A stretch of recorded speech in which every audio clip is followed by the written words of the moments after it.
Well, hello, Quest. Here we are again, middle of July. Definitely summer, right? We're right in the midst of it all. So I hope you're doing great. Just want to bring you up to speed on a few things that we're doing here at Quest at this season, this time of the year.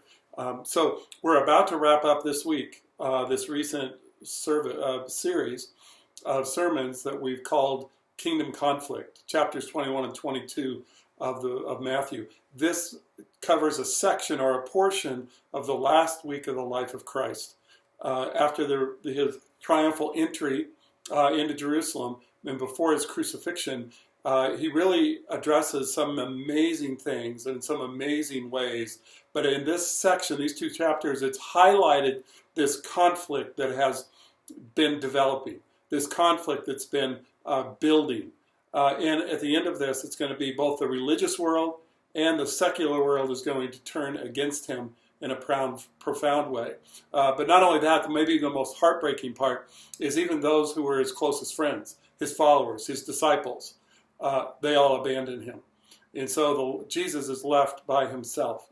So in this kingdom of conflict, or this conflict kingdom that he's talking about, we'll wrap it up. But I think it's really profound and very important. After that, we'll get back in to the second part of the week. He addresses a lot about what is going to happen, because he says, you guys aren't going to go away, but I'm coming back. But when it comes back, it is not going to be coming back in exactly the same way I came the first time. He came as a baby, grew up in his whole life, 33 years or so, of living among people, and then not having any official position. He has influenced the world from there. But when he comes back again, he's going to come back as a king. He's going to come back, and everyone's going to see it and notice it, and it's going to be to take over.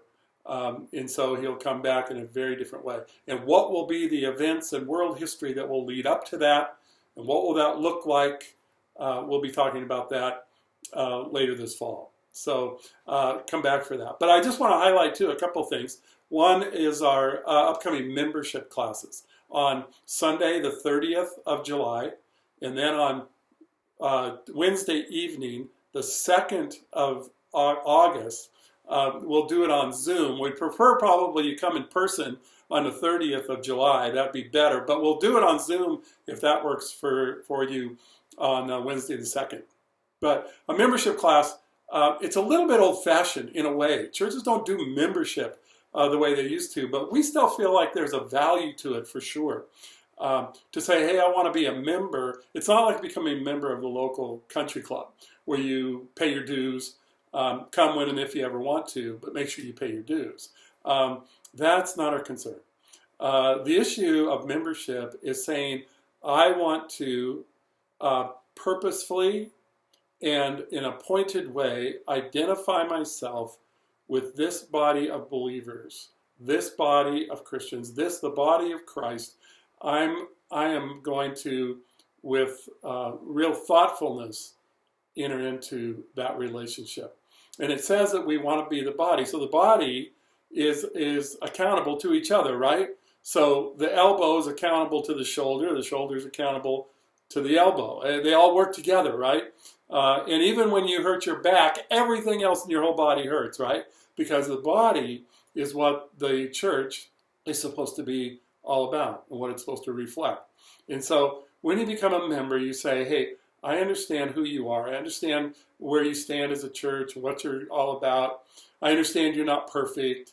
I understand that I'm not perfect. But we enter into a relationship in a very purposeful way to be a member of a church. We think it's really valuable.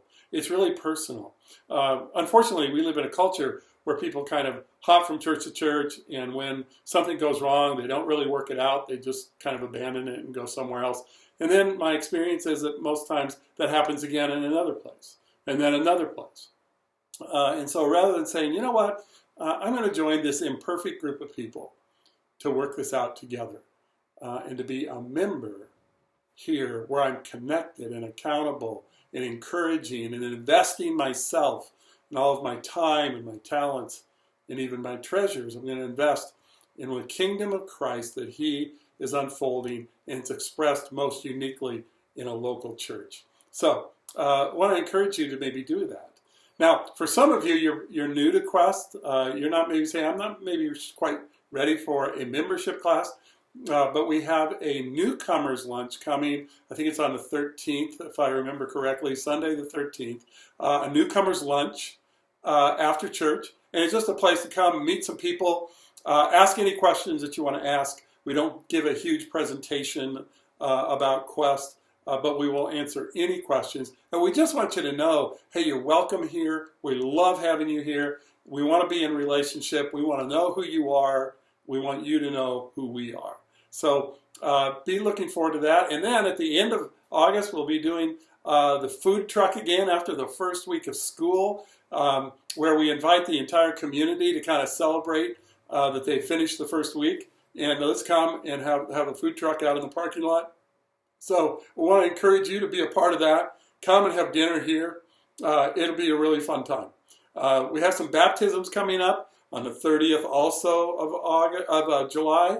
And then in October, we'll have another time for baptisms. It's a really great place and time to be able to say, I want to publicly pronounce my association with Christ and identifying with him in his death by going under the water and with his life and the new life that he gives us by coming up out of the water. It's a beautiful illustration of the life of Christ in us. Okay?